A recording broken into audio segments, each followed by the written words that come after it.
Les phénomènes étranges de l'Ohio State Reformatory. L'Ohio State Reformatory, avec son architecture gothique, est un lieu chargé d'histoires troublantes. Ouvert en 1896 et fermé en 1990, ce pénitencier a abrité des milliers de détenus et a vu des souffrances inimaginables. Aujourd'hui, il attire les amateurs de paranormal, intrigués par les légendes de fantômes. Un soir d'octobre, un groupe d'amis passionnés par les mystères décida de passer la nuit dans le Reformatory.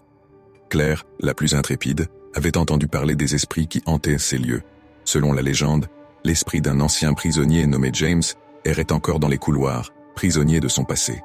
À leur arrivée, une atmosphère glaciale les enveloppa.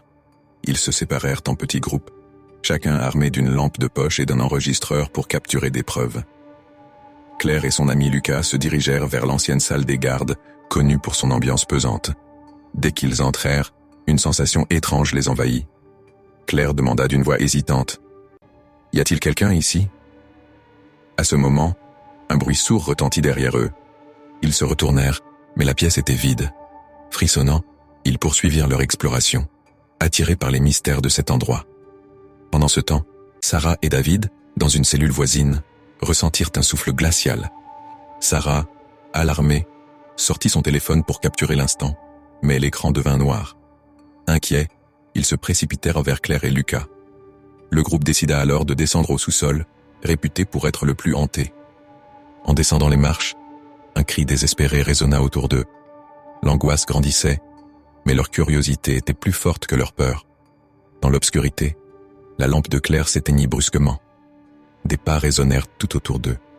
Une silhouette sombre apparut au fond du couloir, ses yeux brillant d'une lueur inquiétante. Paniqués, ils s'enfuirent en courant, leur cœur battant la chamade. Après ce qui sembla être une éternité, ils atteignirent la sortie, haletants. En se retournant, ils constatèrent que la silhouette avait disparu, mais l'angoisse demeurait. Ils avaient touché du doigt l'histoire tragique de cet endroit, un lieu où les âmes perdues cherchaient à communiquer. Cette nuit-là, ils réalisèrent que l'Ohio State Reformatory n'était pas qu'un bâtiment abandonné, mais un symbole de souffrance passée. Ils décidèrent de partager leur expérience, espérant que les histoires des âmes tourmentées seraient enfin entendues. Les années passèrent, mais les récits de cette nuit restèrent gravés dans leur mémoire. Ils continuèrent à explorer d'autres lieux hantés, mais l'Ohio State Reformatory demeura leur première véritable rencontre avec le surnaturel, un endroit où histoire et mystère s'entremêlaient.